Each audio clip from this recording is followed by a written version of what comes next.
It is my pleasure to welcome you all to this session on partnerships for sustainable industrialization in Africa.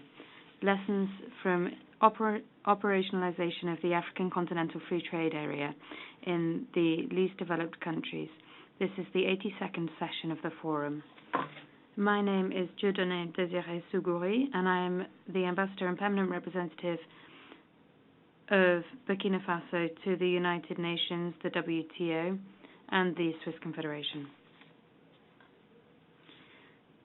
To quickly get down to the nitty-gritty, given the time that we have available, what I would like to say is that we all agree that increased industrialization is an important tool for economic diversification and building productive capacities. Nonetheless,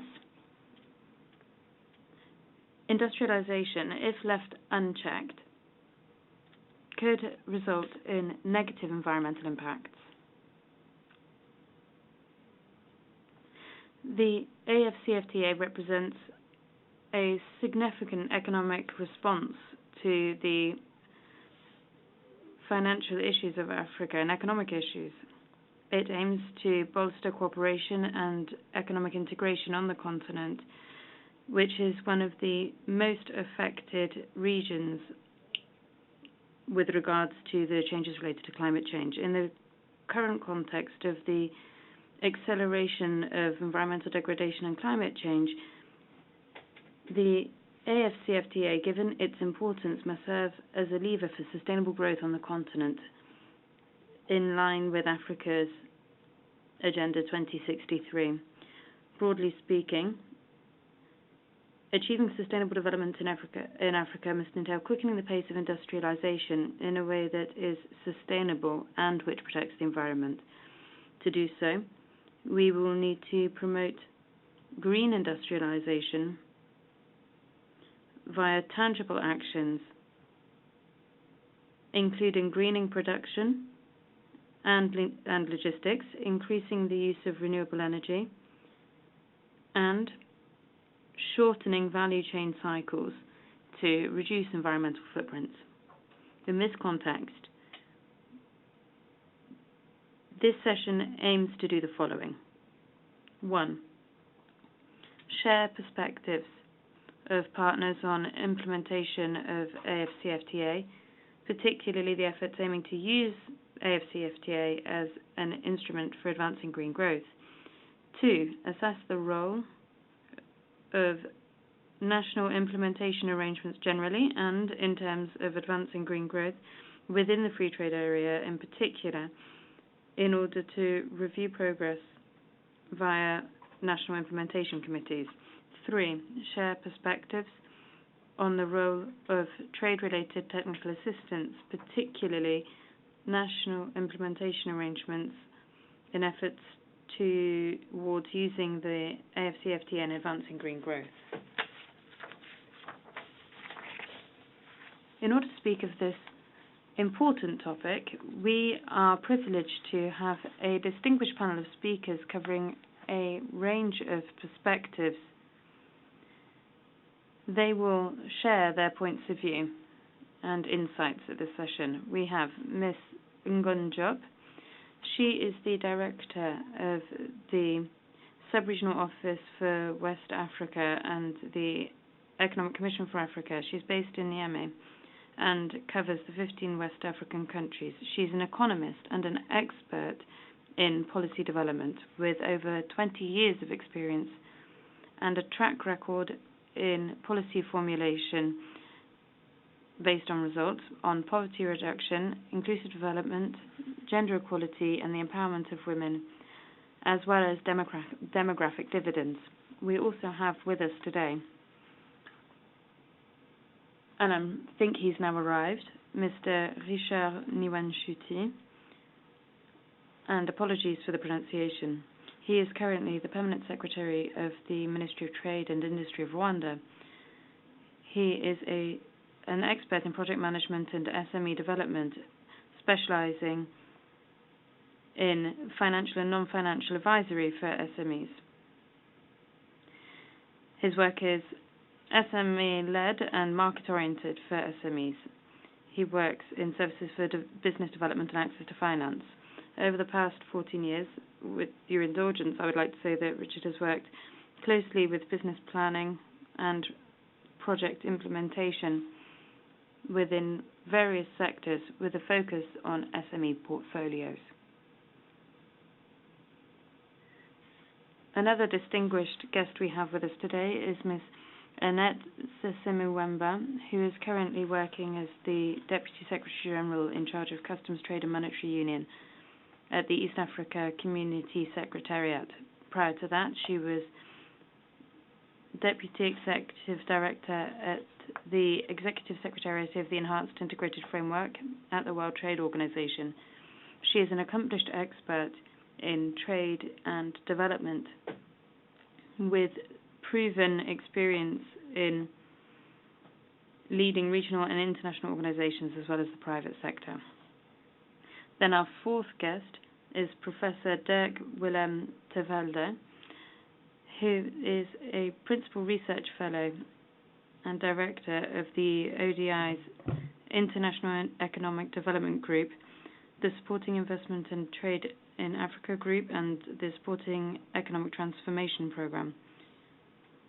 The professor has advised governments, parliaments, and donor agencies across Africa, Asia, and the Caribbean, including the British Parliament and donor agencies such as the FCDO, the European Commission, the UN, and the World Bank. So, as you can see, we have a panoply of experience, and I promise you that the debates and the information that you receive will be extremely interesting. Following that introduction, I would kindly request that panelists keep their response to 4 minutes, which will give us sufficient time for the interactive part of the session. And each speaker will have 2 questions. I will start with Ms. Diop. For your first question, could you please share your insights on the inclusion of environmental considerations in AfCFTA national strategies and their implementation, for which UNECA has taken a leading role? Thank you very much, Chair. It is very much my pleasure to share perspectives, and I will switch to English if you don't mind. Everyone ECA has been delighted to be part and parcel of the design even of the CFTA. But before that, we actually think through how the industrialization could be greening. And our report, African Economy Report of 2016, provide insight into how the industrialization could be different from the mainstreaming in the first industrialized part. And then we're putting insight into what it takes to make sure that the CFTA itself would be inclusive, but also environmental sensitive. So why did we do that? It's because we do believe that any transition in greening will be actually resource-based greening. It will actually require a lot of resources, and Africa is endowed with magnificent resources. You can see it. I'm not going through it. I mean, we have 30% of the mineral reserve of the world. We have more than about 40% or 45% of the gold. We have gold, but for example, DRC has 70% of cobalt, which is needed to do, the battery electric and so on and so forth, let alone all the things related to uranium and so on and so forth. So being very cognizant of the need to address the paradox of the plenty and the resource cost, we believe that we have to include greening dimension into the CFTA. But how did we do it? Very quickly, insight into some of those things we've done to support countries to implement the CFTA. You can see it.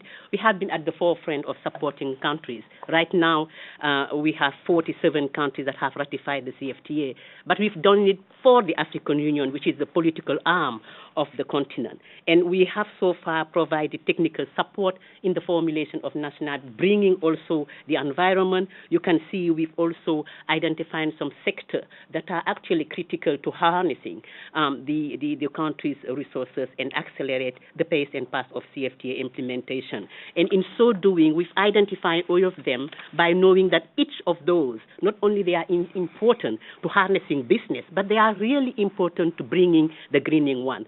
And then we make sure that what we've done looked like, those kind of things, which is in terms of the digital one, but also in terms of supporting with the IEIF, 5 countries.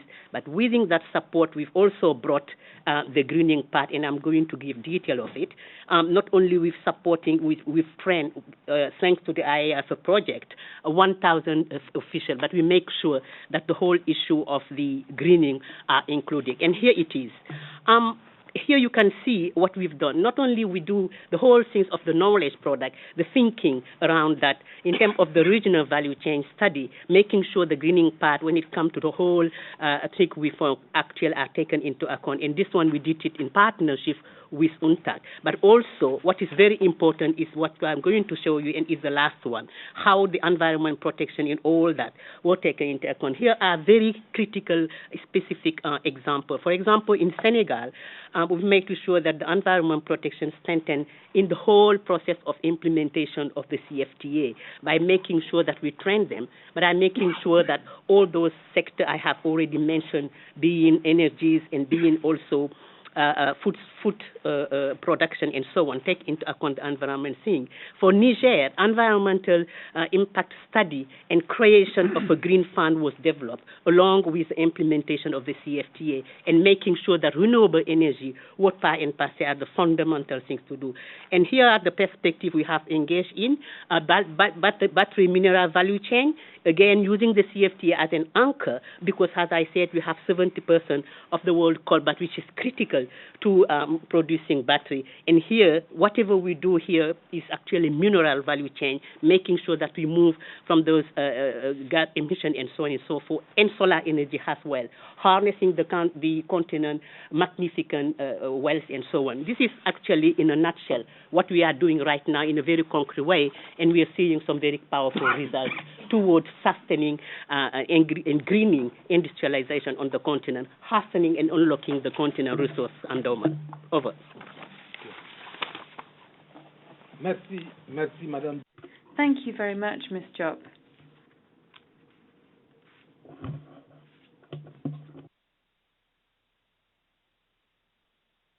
Could we have a microphone for the speaker, please?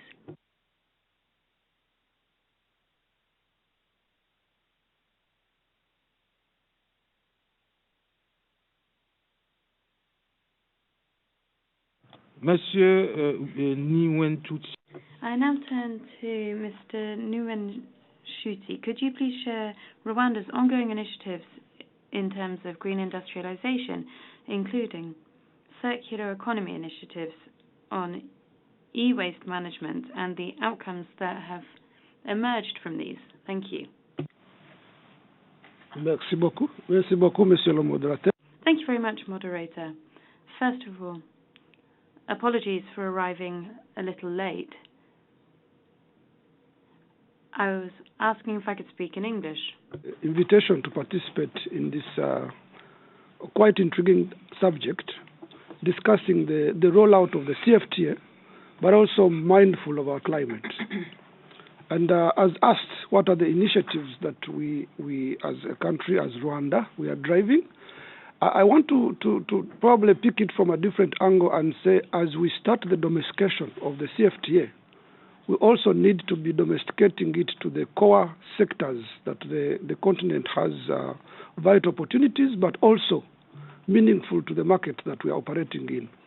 And I'll give different sectors, but particular to that, Rwanda's journey into responsive to climate resilient strategies.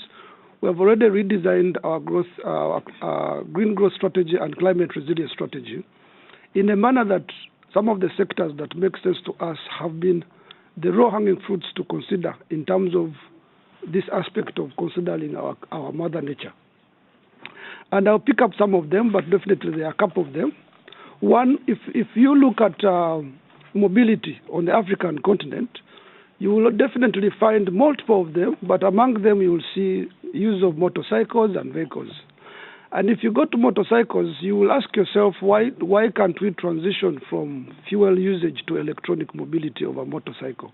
Because it is hugely a means of transport that is used on the continent. So in this context, Rwanda has really initiated this move into converting our current motorcycle mobility into e-mobility. Around 2,000 motorcycles have been transitioned into that mode. And I think, thinking beyond Rwanda, I think this is an opportunity that African countries can also see in terms of that transition in the real means of transport that most of the communities are using. That's one example. The other example that I would also touch on is the ability for us to conserve or protect our environment. Under our Green Kigali initiative, all our wetland projects, wetland areas have been transitioned into ecological parks. Why? Because we need to protect and make our environment protected, conserve the environment. And this initiative is also one of the key initiatives that we think is translatable to the context of the African markets. The other part that is very critical, and I think most of you have already done, is the decision for Rwanda to do away with plastic bags and introduce biodegradable materials. And these materials are key to our manufacturing sector. There is a lost opportunity, of course, when it comes to the commercial sector in terms of the kind of packaging they need to use. But in the conservation of the climate, it was necessary that plastic bags are put away. Now, that opens up an opportunity for most of our markets to also come up with these biodegradable materials and or glass materials to support our manufacturing sector in terms of packaging. As I touch on both of these, I want you to see how the giveaway cost can also introduce an opportunity for other sectors. And this is one of them. So the call to action here is to say, okay, there is no plastic bags, but are there alternative packaging materials that are also climate sensitive, that are also conserving to the environment? That's another sector that we looked at. The other sector in the industries that have been considered is the agriculture sector, resupporting the regeneration of our agriculture sector. So many technologies can be introduced to support agriculture conservation with key aspects to do with protecting the soils. We talk about terraces, we talk about irrigation systems that are used. I think nobody today would not understand the challenges of the impact of food inflation prices globally today because of the low production. And this all tied to climate change. And so the need today to really transition and look at sustainable agricultural technologies or sustainable agricultural practices that can, one, increase productivity, but also respond to these climate shocks is very critical. And so in that aspect, there have been different interventions that have been done to support our agriculture sector by introducing these different technologies that are necessary to sustain us through the climate shocks that I'm talking about. Lastly but not least, I also would say energy sector is one of the key sectors that we all look at in terms of really powering our industrial sector. As African continent, as Rwanda, the key aspect regarding using clean energy is very critical. And so here, as we create or distribute electricity to the rural areas, there is a key aspect to say, why not create renewable energy projects? Or why not create renewable energy? And here there's been a lot of financing that has been going into that. The government of Rwanda established a fund particular to support private sector operating in this area, which is called FONERA, but also put up a center, which is Clean Production Center, which is supporting the private sector to adapt by bringing to them the knowledge, the skills, the capacities, so that they can understand, buy in, and own some of these solutions at their own. So these are some of the initiatives that probably I wanted to highlight, but I'll be very interested to go into deeper as we proceed. Thank you so much, moderator. Merci.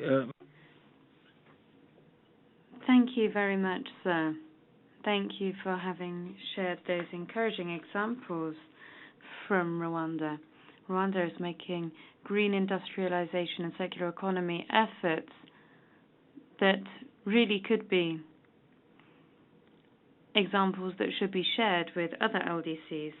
Now, my next question is to you, Ms. Simwemba. Could you provide an overview of EAC's ongoing efforts to implement the AfCFTA, particularly in terms of maximizing the potential of regional value chains? You have the floor, madam. Thank you. Thank you very much, moderator, ambassador. Good morning. It's very nice to be here. Thank you very much to the EIF. Thank you very much to UNECA and ODI for inviting me to join this panel. The ESC, which I am now speaking about, which I am representing from about a month ago, is a regional economic community. You may have heard it's the most integrated economic bloc in Africa, I think, which is a really important statement to testify of the work that it has done over the last number of years, ever since it became a customs union about 10 years ago. And as soon as the FCTA was launched, it was one of the first blocks that embarked on implementation of the Guided Trade Initiative. The Guided Trade Initiative is a pilot approach to help countries start to access markets and to learn from that process. So already a number of countries within the ESC have started the trading. We had, and at the end of August, there was a business summit that I attended where we had captains of industry speak about the challenges that they faced. While the Guided Trade Initiative is meant to be a simple process, it hasn't been as simple as was expected because of a number of reasons. But what the ESC has done and it continues to do, one is the harmonizing of trade policies. The ESC has already developed an ESC regional strategy for implementation of the FCTA. And countries are now cascading that regional strategy so that at the national level, there's individual strategies, country strategies that speak to the regional strategy. That's why I see a bit of challenge because the pace of the countries is different. Some countries are faster based on capacities at national level. And I continue to reflect on the role of the EIF, in fact, as I look at all these different capacity issues. But overall, hopefully within the next 3 years, each country should have finished that strategy formulation processes. Some are faster, others are slower. There's also a lot of trade information and facilitation, sharing of information. A portal has been developed, and this gives a step-by-step process on what's required, licenses, pre-clearance permits. Most of the information is in that portal, but the extent to which it can be accessed or it is complete, again, is another issue that the ES is looking into. But what's encouraging is there's one place where this information can be found. And in relation to the value chains, the ES has already developed strategies for particular value chains, such as in automotive, in car parts, in the pharmaceuticals, in agriculture, coffee and tea, and in services, in telecoms, and in tourism. You may know that the ESC has a single tourist visa that allows you to travel across the countries on the same visa over a period of 90 days, which is very important for tourism. And tourism is one of the key sectors that has been highlighted or identified as a priority. A lot of engagement is also happening with the private sector, and over 2,000 stakeholders have been trained. It's translating for me that information from sort of technical information provision to practical access, enabling businesses to start to use this information to trade.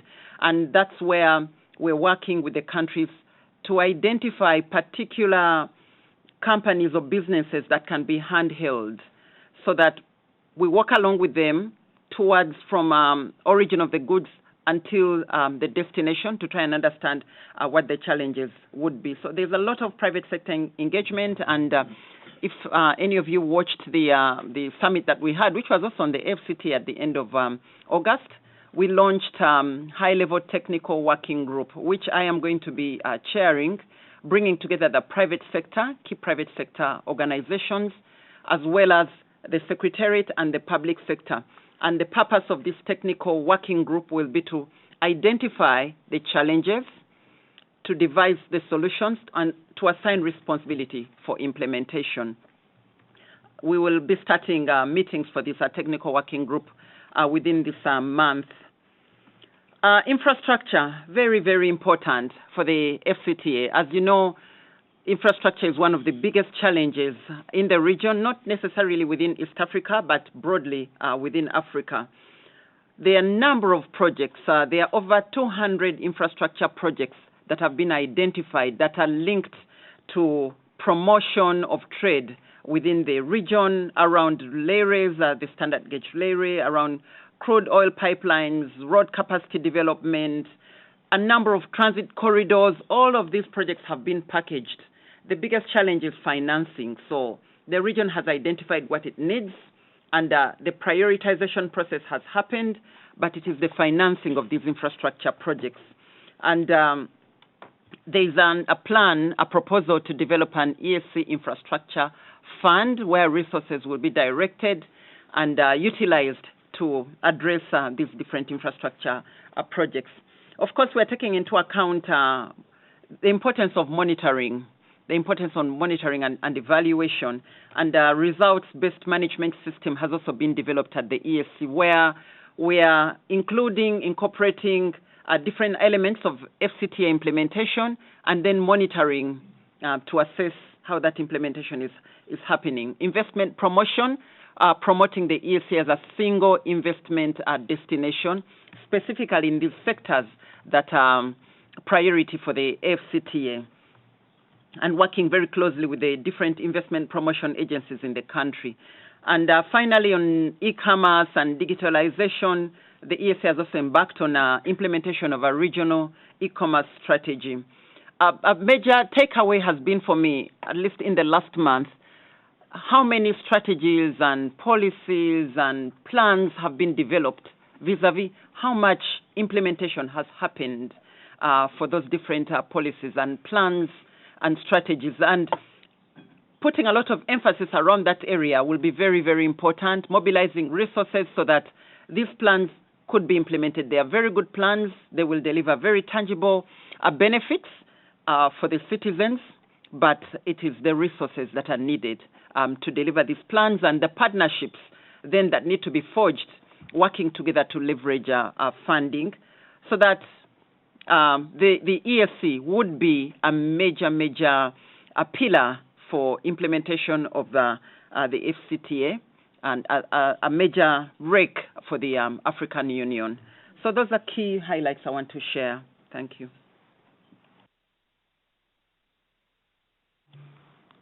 Merci, Madame.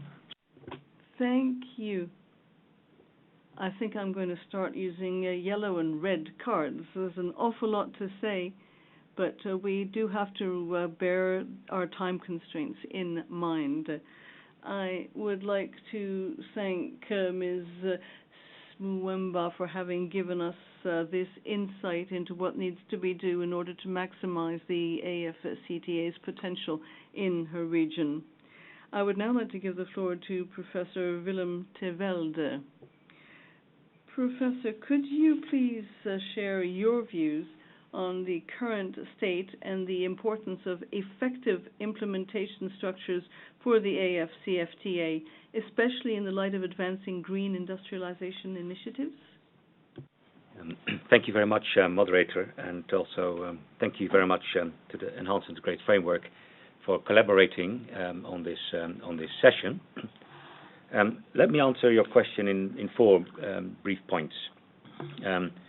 First of all, we think it's really important to advance sort of green industrialization, sustainable industrialization, and perhaps on the continent the issue is particularly around industrialization, and rather than that there's a lot of industrialization already which needs to be greened.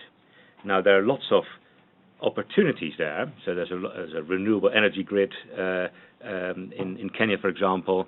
There is the potential for green hydrogen in Namibia. There's cobalt for batteries and so on. So there's a lot of opportunities to green. So the real trick here is to see whether African countries can industrialize and use the competitive advantages to do so in a green way. That's the first point. Second point for this is that trade measures matter for industrialization, and in particular AfCFTA measures matter. And AfCFTA measures here are trade measures in a narrow sense, but also go beyond it. So in a narrow sense, you've got trading goods, for example, and you can reduce tariffs, and you can reduce tariffs on green goods faster than otherwise would have been the case. So you can increase, reduce tariffs, increase industrialization through that way. There are also broader measures here. So the investment protocol, for example, in the AfCFTA would provide a framework for investment, and it can do so particularly for sustainable finance and stable investment, as it currently is envisaging. So industrialization important, trade measures in the AfCFTA are important. Therefore, the AfCFTA implementation structures matter, and they're really, really important. So we need to make sure collectively that the AfCFTA protocols, and some of them have been finalized and some are in the process of being finalized, that they are being implemented. Now, if we think about implementation and the effectiveness, then there is, of course, an important role for various players here. And there's an important role for the RECs, as Annette already mentioned. There's also a role for the Secretariat, and that's also the AfCFTA Secretariat, to coordinate some of the implementation, and that's also in the protocols. And of course, there's then the link with the national implementation committees to implement the AfCFTA. And for example, you mentioned the Guided Trade Initiative. One of the conditions to join the Guided Trade Initiative and sort of to expand, and the expectation is that it's going to be expanding from sort of 8 countries to quite a few countries in a month or two time, is that one of the conditions is that you have an effective or have an operational national implementation committee. Now, if we then think a bit about learning, what do we learn on effective implementation strategies? We've sort of about a couple of months ago done work together with AfCFTA Secretariat, and we were going to do a joint presentation with Million Hapte here from the AfCFTA Secretariat. So ODI and the Secretariat have worked together on National Implementation Committee structures, and this is part of a program that's supported by the FCDO. We are one of the implementing partners together with Trademark Africa to support AfCFTA negotiations and implementation. And if we look at that, effective implementation structures, then you can first of all learn from existing implementation structures. So we can look at WTO trade facilitation committees, for example, and there we learn that it's really important to have strong legal foundations and political support. We need to have the financial and technical support in place, and there needs to be coordination and monitoring, and it needs to be an inclusive process. We can also learn, of course, from the fantastic experiences from the Enhanced Integrated Framework across the world, but also in Africa in particular. And there we also learn that it's important to make sure there's leadership, there's vision and involvement from the ministers at the top, that the implementation structures have the appropriate institutional capacities in place. So it's project management, but also coordination qualities.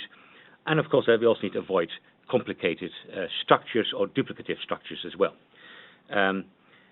What we did was, and I will just finish that my initial comments on this, is that we looked at the first batch of national implementation committees, so the first 5 or 6 or so that had been started, so in Cote d'Ivoire, in Ghana, in Nigeria, and also some other countries, and looked at what makes for effective implementation, or where something is already ongoing. And we said we separate out functions and forms.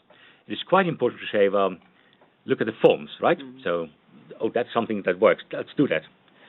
But it's actually more important to think about the functions that implementation committees need to fulfill. And so we had 10 functions, but let me just go quickly over some of them. So they can inform trade negotiations. They're not the negotiators themselves. They can inform, right? They can facilitate and advise and lobby on policy reform. Often they're not necessarily the implementers of policy reforms themselves. There are already structures for that. They need to develop plans and strategies for AfCFTA implementation. So we've seen the UNECA, for example, has done a lot of these with the support from, I think, Commission and the European Commission and Canada. It's important to think about monitoring and evaluation in these committees. It's important that they are linked very well to the private sector, and that they're inclusive, and that they provide interface with the Secretariat. So these are some of the functions there, and there are more, and I can't mention all of them. And then if we look at the forms, we find that there is some link amongst all of them, in the sense that there are 3 types of bodies there. So one is that there's a high-level steering committee, which can be chaired by the PM, but doesn't have to be, or the President doesn't have to be, because with the Trade Minister could be chairing it. There's then a Secretariat, and that Secretariat needs to be led by a well-linked in, capable individual who coordinates across, because coordination is very important when it comes to AfCFTA negotiations and implementation. And there are also technical working groups. Now, the technical working groups, some of them already exist, and so sometimes you can work on the basis of the trade facilitation committees or all the other structures, the EU type of implementation structures that have been put in place, or the pillars, and then the additional committee can be very lean. It doesn't have to be 20, 30 women strong. It could be 1 or 2, 3 people, isn't it, right? So as long as you coordinate. But you can also do something more elaborate, as long as these 3 types of forms exist. So steering at a high level, a secretariat, and then linking well to those groups, those technical working groups as well. Let me stop there. Let me stop there in terms of my first remarks.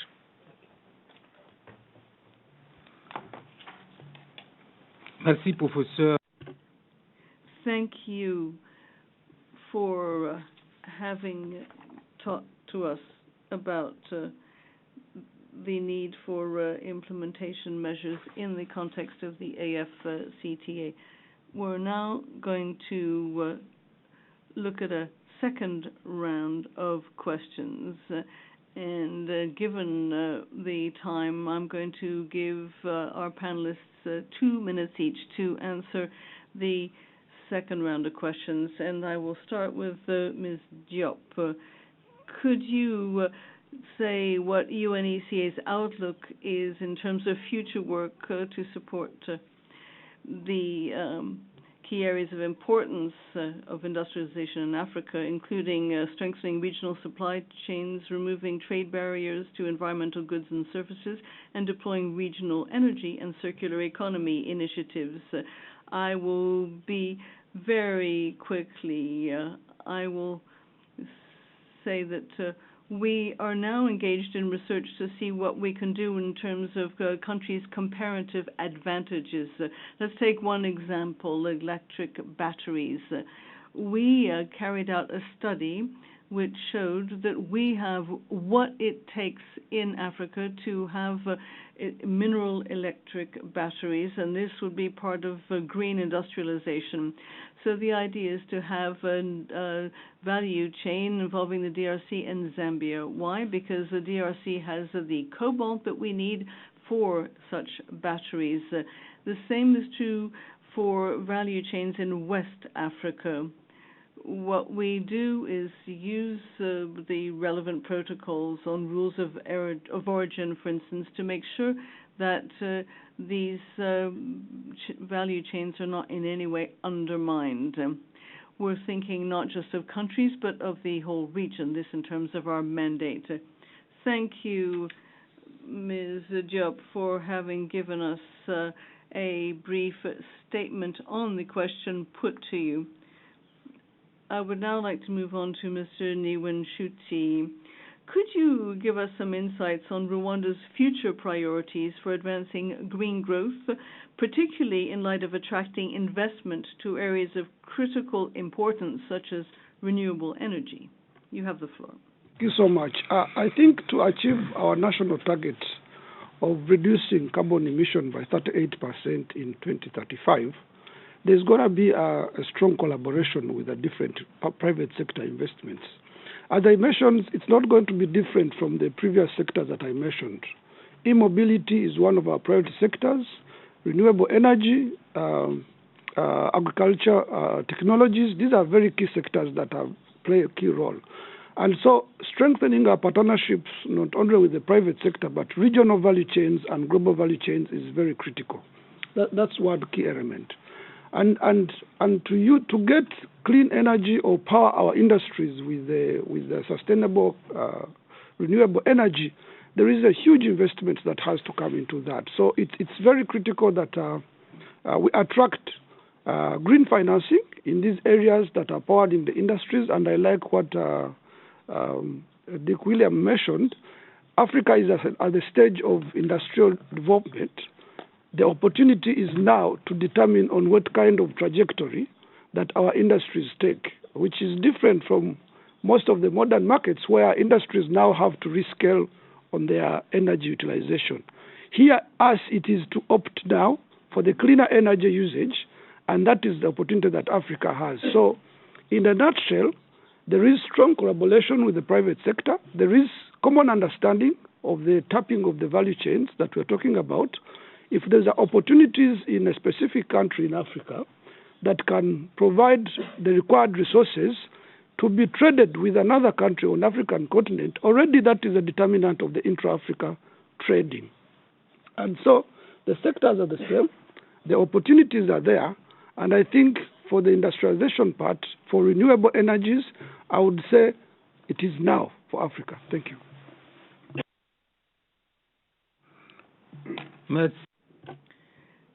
Thank you, Mr. Niwenshuti. I'm sure that Rwanda will find partnerships in this very significant area. I'd now like to turn to Ms. Muwemba. Could I ask you, Madam, what the outlook is within the EAC in terms of an agenda that leverages aid for trade and other modes of financing towards green industrialization initiatives in member states? You have the floor. Thank you very much. It's a very positive outlook.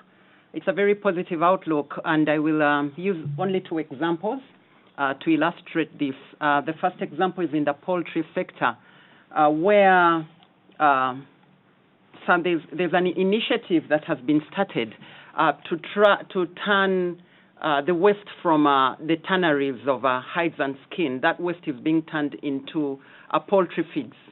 And poultry is a very important sector in the region. It is one where, in fact, the region is faced with a number of non-tariff barriers. So that's a really important initiative that is being funded through government resources, private sector resources, and aligned to the EAC strategy on aid for trade. The EAC is implementing an aid for trade strategy. So this initiative is within that perspective. The second illustration is in the horticultural sector, where horticultural associations within the EAC are working collaboratively together to reduce the use of artificial pesticides, trying to move more organically, again, in line with green initiatives.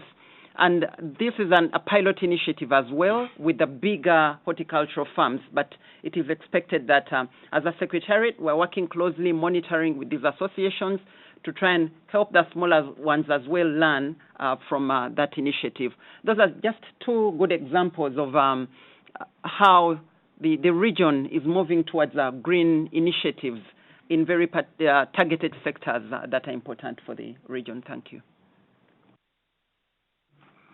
Merci, Madame, pour... Thank you, Madam, for sharing your outlook on these matters. And I would now like to put my last question to you, Professor. I would like to ask you to provide us with some additional detail on AfCFTA implementation structures. What will they look like, and how could they be set up in LDCs where they do not exist? And how can these structures support green industrialization initiatives?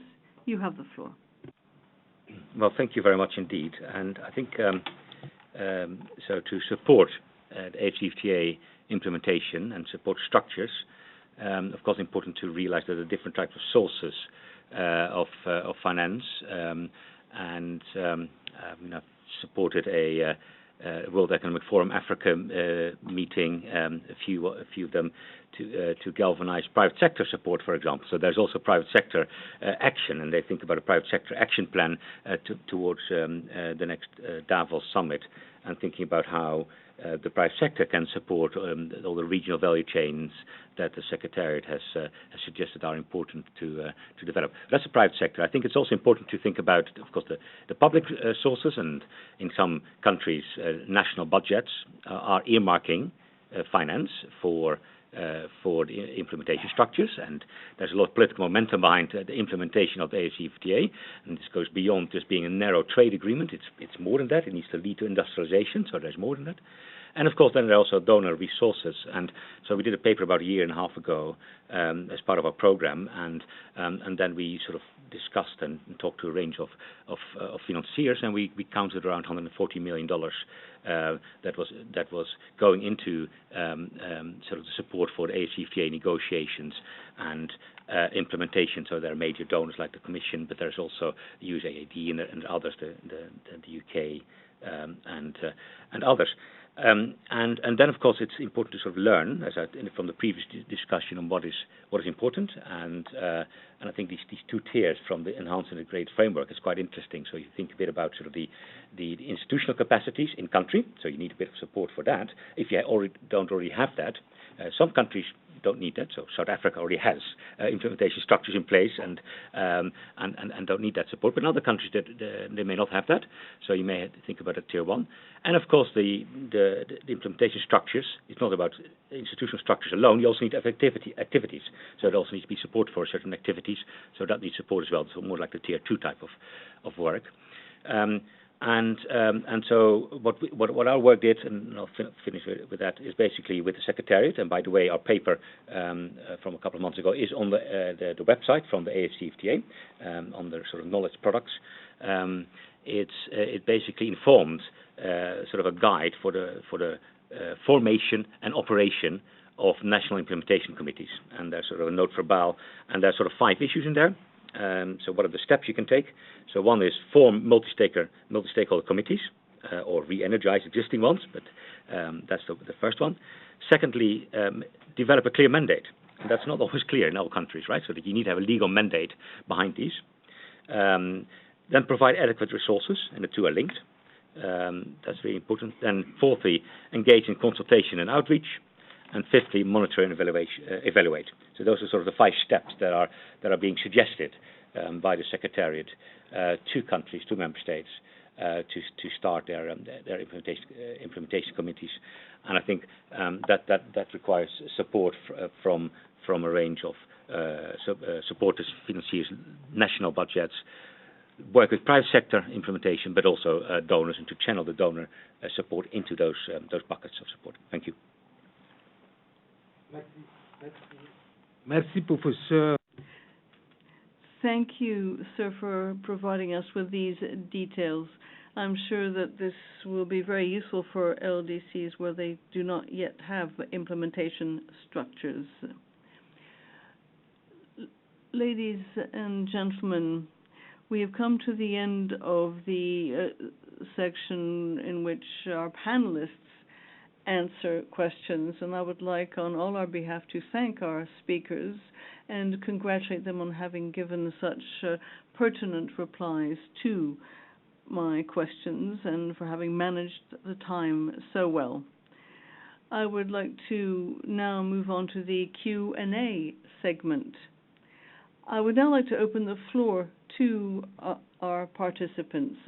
Please do raise any questions you would like to or make comments that participants could answer. And I would ask you to please bear in mind that we are going to have to keep our eye on the clock. The floor is open.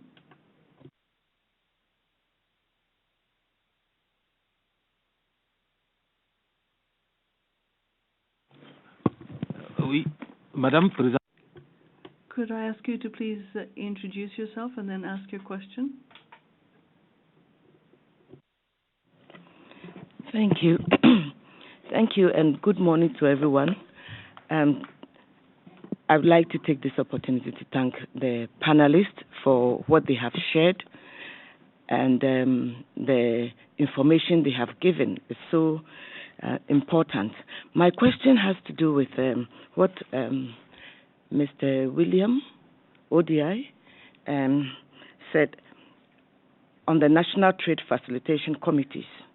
He mentioned the work that we're doing and the working committees or groups that they have set. In his view, in order to do this, the National Trade Facilitation under the WTO TFA has been working, for example, in Ghana. And I would like to know whether he thinks the NTFCs should set up working committees for the environment or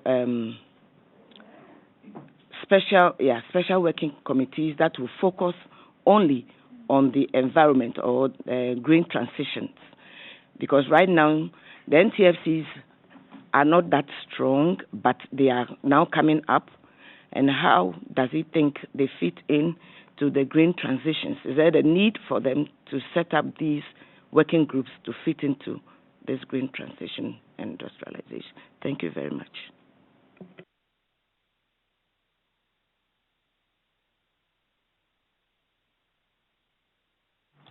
Allez, Madame, vous pouvez aller. You have the floor, Madam. Thank you very much. My question goes to the Honorable Minister from Rwanda. And with respect to green financing, I believe that Rwanda is one of the African countries that has really positioned itself to be attractive when it comes to investment.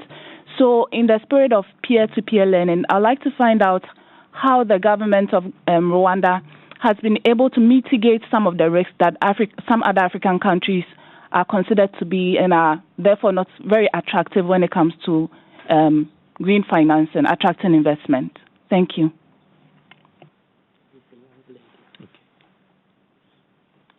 Okay, Madam. Thank you very much. I'm Julia from the AIF Executive Secretariat.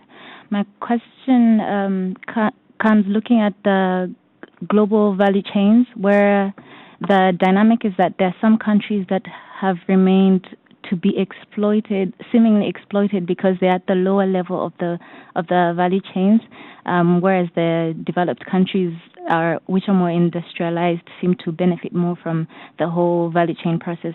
What are some of the measures that the regional institutions are going to put in place so that poor countries or small economies are not exploited? For example, Burundi and South Sudan in the East African community, or Malawi in SADC, where South Africa is considered more developed. Thank you. Merci, Madame. Merci. Thank you. You have the floor, sir. Merci, Monsieur le Président. Thank you, sir. I would like, first of all, to thank the panelists for the very useful information they have provided. I have a question for the EAC. They have helped us develop different AfCFTA strategies in different countries, and they have allowed us to take stock of our strengths and weaknesses. We now know what products we should give priority to. Now we have national strategies. What we need is regional strategies. So I have a question with respect to fundraising and generally resource mobilization. We have our strategies. I'm from Chad, by the way. Sorry I didn't introduce myself.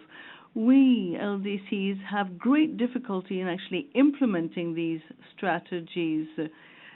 For where Chad is concerned, for instance, so we haven't really got down to the detail. We just have the broad outlines of these strategies. Now, with respect to mobilization, could you tell us about what will happen with respect to resources and in the region? What is the EAC's view? Now, we need to industrialize, and we're now being encouraged to go to special economic zones and use that as a strategy. Could you tell us what the EAC has thought of with a way of actually dealing with these problems? Because there's a lot to tackle. Thank you. I think that's quite a lot of questions. So we'll ask the panelists to quickly respond, and then we'll take a second round of questions. Professor, I can see that you're ready. Always ready. Thank you very much. Fantastic questions. Let me just address the first question, and maybe let the others address the other questions. So first, on trade facilitation committees, I think that's really really important, and that countries may have those, and then maybe they may also want to have an AfCFTA implementation committee, coordinating office, the NCO in the case of Ghana, for example, and also the coordinator is also, I think, the chair of the trade facilitation committee. So they are linked basically in that way. So that is just one thing to note, and also that these implementation committees are also relevant. They, for example, helped with the issuing of the certificates of origin that were needed to trade under the guided trade initiative, so to get some consignments from Ghana to, somewhere else, and so they're actually helping out and they're doing things. So it's not that it's a thing in the future; it's actually happening. So these committees are relevant, right? Now you asked the question then: should there be another one on green transition? So I'm not an expert, particularly on what is the right sort of issues, but I do think that at the moment it seems pretty important to be thinking about the green transformation and the opportunities in this. So that's important for industrialization as it is, and trade opportunities. And we see that some of the African countries have already missed the boat on industrialization, whereas Asian countries did not do that. There's a digitalization, a digital revolution, and it's important that African countries don't miss that boat either, so that they have proactive policies in place.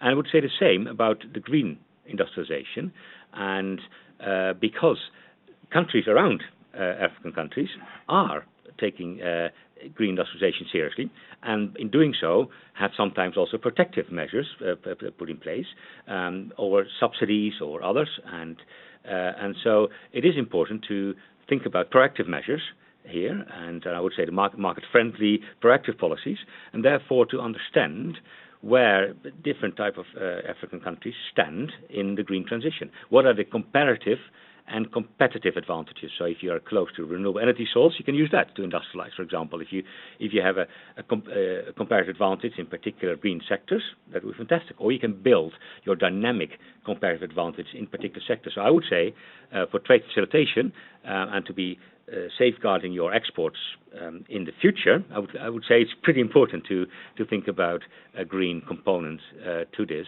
and to both industrialize, but also make sure that you're fitting into this global new picture on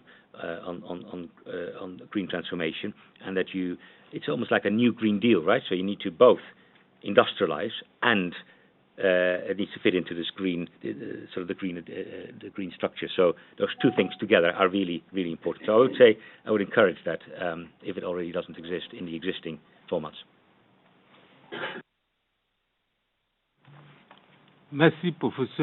Thank you, Professor. I hope, Madam, that you have found that response satisfactory. I'll now give the floor to Ms. Job. Thank you very much to the Honourable Delegate from Chad. You're right. It does validate the different national AfCFTA strategies, and then for some countries we've also approved these strategies through projects, and they take greening into account. It's true that requires a lot of money, but the ECA has also got a strategy of involving private sector stakeholders in order to have the resources to effectively participate in the implementation of the AfCFTA, and therefore to benefit from it is immeasurable. And so it's really a way in for businesses in the region, and there are many who want to. In all areas of Africa, in Central Africa and Western Africa, and I gave you an example of the platform using digitalization, and we've used the different comparative advantages, and we're also identifying business champions in all African countries and regions. We have champions, those that are really leading the way in the gas sector or whichever other sector it might be. We'll discuss at greater length afterwards because we don't have a lot of time, but we are developing something so that the significant resources that Africa has work for the continent, once again through business. It's not up to the governments or countries to find the money that's needed. Rather, they need to put in place an enabling environment so that businesses can be a part of the process. The ecosystem of businesses, the economic ecosystem, which is within AfCFTA, can implement, for example, rules of origin and other rules. It's a process that will be long, but we've started. And given the resources that businesses have, we will be able to mobilize a lot of resources. I've spoken about the climate market and climate finance. And Africa should be able to benefit from this in order to bolster the implementation of the AfCFTA. Right, I was mentioning earlier on the resource cost, the paradox of the plenty. Take battery electric, for example, electric battery. I mean, the main mineral that actually is important to produce it is cobalt and lithium. 70% of it lies in Africa. For example, DSA has 70% of the world copper.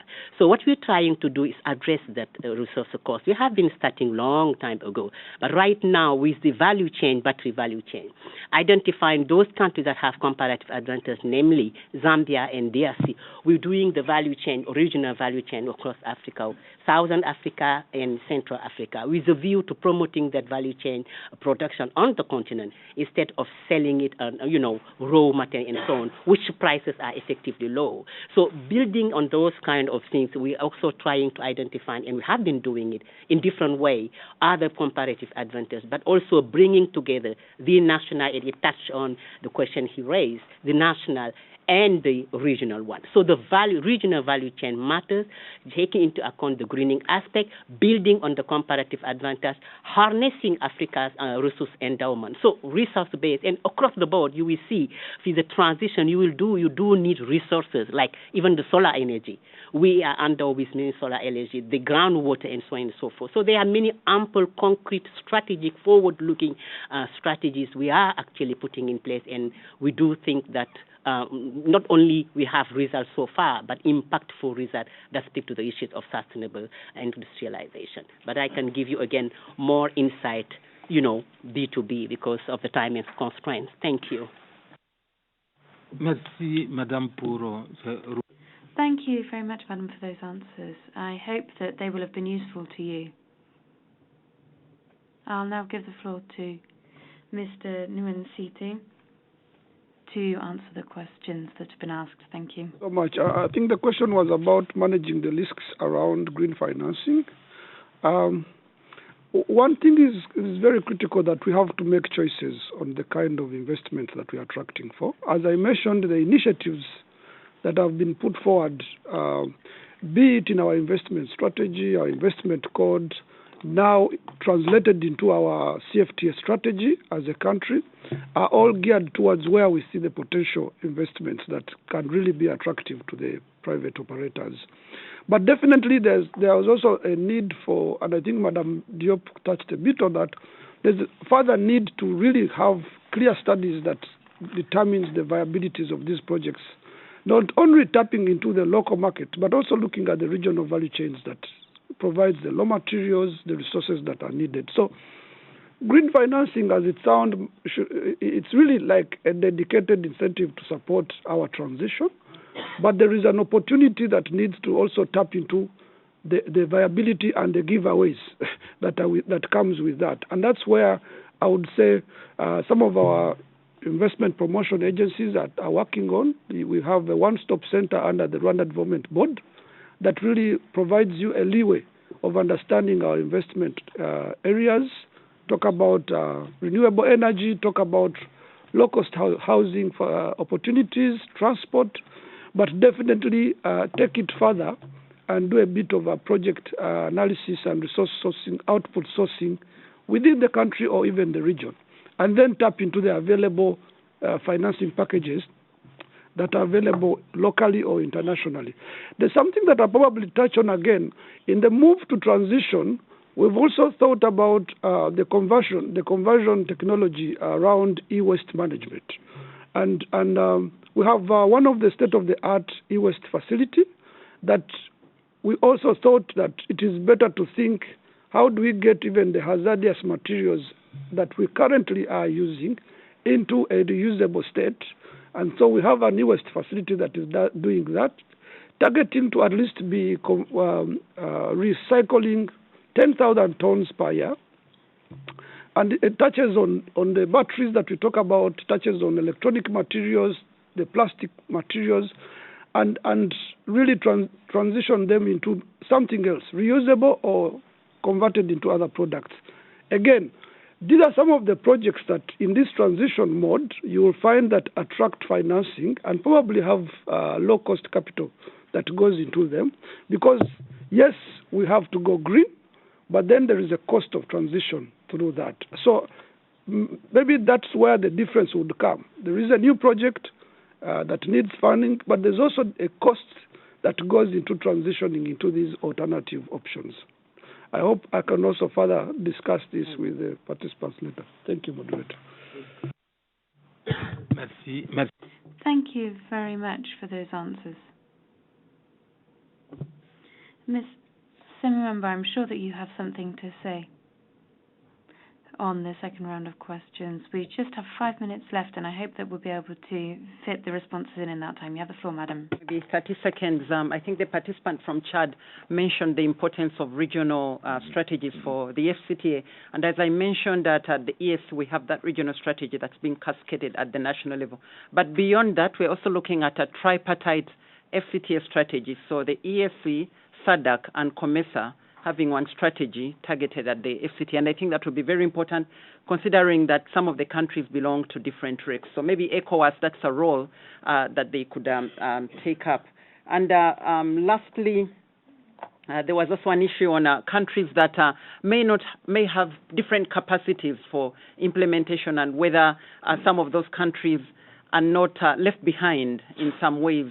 The ESC, we have for such countries a roadmap, a dedicated roadmap for their integration. Like there's a DRC roadmap, for instance. There's a roadmap for South Sudan, and should Somalia also join the community, there'll be a roadmap.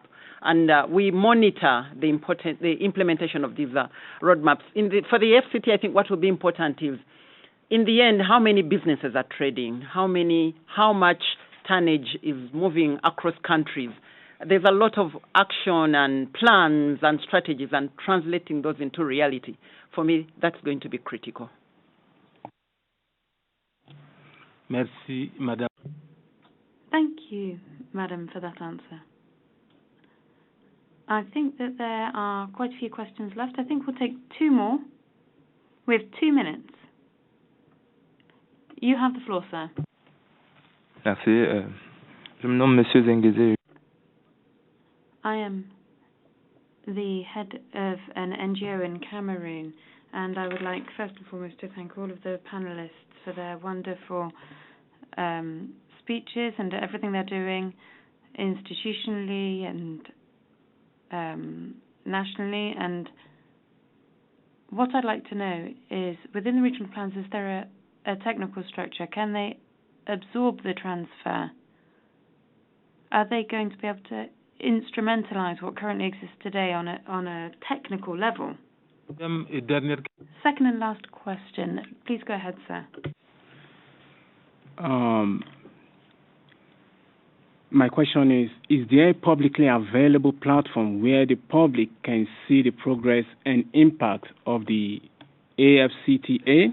And my second question is, we hear a lot about the transportation impact on the green initiative and how transportation needs to go greener. However, it is cheaper for a Togolese to import rice from Thailand than it is to import from Nigeria, which is literally a stone away when we compare the distance. So my question is there at least a serious discussion on how to reduce these administrative and political and infrastructural barriers within African countries from trading with one another? And wouldn't it be much sustainable if we reduce this distance than trying to electrify our cars in a continent where, for the most part, we still struggle with sustainable electricity in our homes? That's my question, please. Thank you, sir, for your question. I think that I can ask the panelists to respond very quickly. Yes, I'll very quickly answer our colleague. I don't know if it's from Chad or Burkina Faso. Now, of course, in any new strategy, we need to build capacity. That is part of the range of support that we're offering. Currently, for West Africa, for example, I'll give you an example from there to be more precise. We have 1,000 experts and technical experts that are working on AfCFTA and have had tailor-made training, and we've seen the outcome from the negotiations, but also in terms of the implementation of the project. So that will continue. I want to just touch on what you've just said. The barrier have made it before so hard to actually be competitive. But this is all the AfCFTA is all about that. What we need to do now is effective implementation of the barrier, and there are rules and regulations to look into to what extent countries are actually applying them, they're respecting them.